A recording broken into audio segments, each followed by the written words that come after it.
Welcome back. चलिए एक numerical problem पे बात करेंगे। सब लोग ध्यान से सुनिए और समझिए। ये डायग्राम गिवन है आपको, ठीक है। क्वेश्चन है, two bulb B1 and B2 are connected in series, जैसा कि डायग्राम में है। यहाँ पर AC सोर्स यूज किया गया। ये जो सिंबल है ध्यान रखिएगा, अगर बैटरी होती है ऐसे तो इसको DC सोर्स कहते हैं, ठीक है। और अगर ये सांप अंदर घुस गया इसके तो समझ लो ये AC है, ठीक है। AC, जिन अप्लायंस में ऐसा सिंबल बना हो समझ लो केवल AC में यूज होते हैं, और जिनमें प्लस माइनस बना होता है ध्यान रखिएगा वो DC में यूज होते हैं, और जिनमें कोई सिंबल नहीं यूज हो तो जहाँ जहाँ यूज कर लो, ठीक। खैर, तो AC सोर्स EMF 200 वोल्ट जो अप्लाई किया गया। The labels on the bulb, bulb की लेबलिंग मतलब होता है रेटिंग। ये कह रहा है कि अगर इन बल्ब्स को 200 वोल्ट पे अप्लाई किया जाए तो पहला वाला 60 वाट पावर कंज्यूम करने वाला है और दूसरा 100 वाट। यानी इनका पावर दिया दोनों का, इनका वोल्टेज का रेटिंग दी गई है। वोल्टेज मिल कितना रहा वो अलग बात है, मिलना इतना चाहिए उनको, बस ये है। अब आगे सुनिए, the resistance of the bulb सबसे पहले हमें निकालना है, यानी रेशियो निकालना है आपको रेजिस्टेंस का। दोनों बल्ब के बारे में जो इंफॉर्मेशन है उसी के हेल्प से निकालना है। ये देखो वोल्टेज की इंफॉर्मेशन है बल्ब की, और ये उसके साथ पावर की इंफॉर्मेशन है।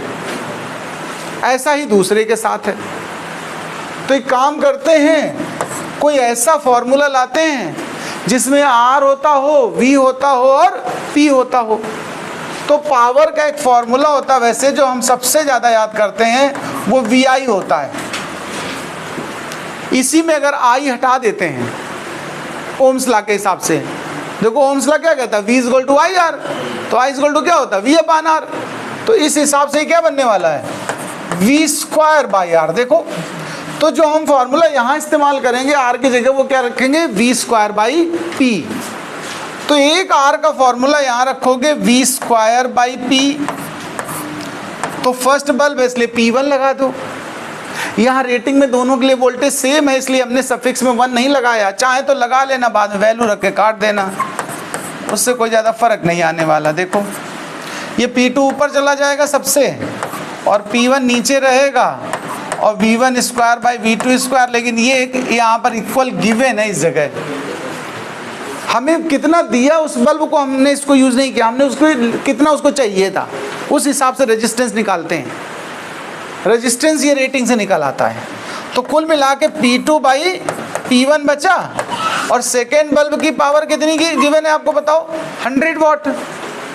फर्स्ट बल्ब को कितना पावर गिवन था 60 वाट, तो 10/6 कह सकते हो या फिर 5/3। तो जो रेजिस्टेंस रेशियो आएगा R1:R2 वो आएगा हमारा कितना 5:3। एक फर्स्ट पार्ट की बात हमारी हो गई। अब इसमें किसी को कोई डाउट हो, कोई समस्या हो तो बताए मुझे भाई, इसमें कोई समस्या नहीं किसी को। अब हम बात करते हैं सेकेंड पार्ट में। सेकेंड पार्ट कह रहा था power been consumed when connected in series. जब इनको सीरीज में कॉम्बिनेशन या कंबाइंड किया गया है तब पावर बताइए उनका कैसा यूज हो रहा है। ठीक है भाई, फर्स्ट पार्ट हम हटाने जा रहे हैं, किसी को नीड हो तो बताएं। तो ठीक है हम हटा दे रहे हैं।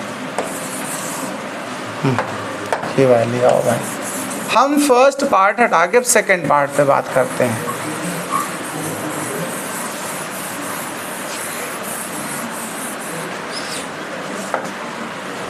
देखो जो सप्लाई वोल्टेज यहाँ से दिया है हम लोगों ने वो 200 दिया है। कितना दिया है? अभी रेजिस्टेंस का रेशियो आ चुका हमारे पास है।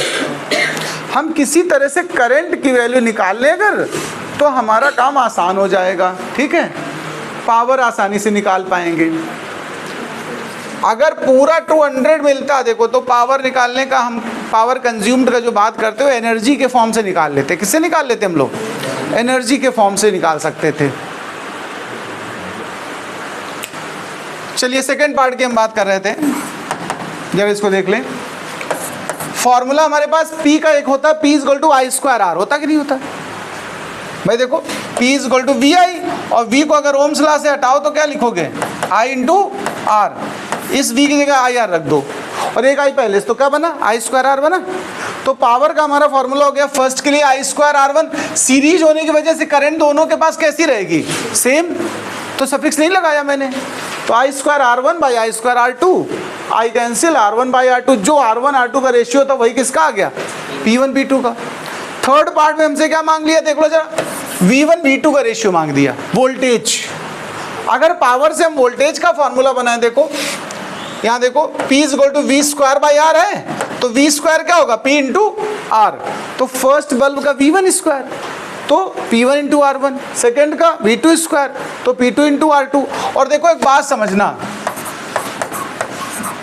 ये हम लोग निकाल चुके हैं, P1 P2 का रेशियो निकाल चुके हो, R1 R2 का निकाल चुके हो। R1 R2 का क्या आया था 5/3, P1 P2 का भी क्या आया 5/3। देखो दो बार 5/3 इस्तेमाल हुआ कि नहीं हुआ, बताओ भैया, यानी स्क्वायर है ये, रूट ले लो। तो V1 बाई V2 क्या बना 5/3 तो बना कि नहीं बना, बताओ। तो V1 इज टू V2 क्या बनने वाला है 5:3, तीन ही पार्ट है। अच्छा नोट करिए इसको, चलिए फटाफट।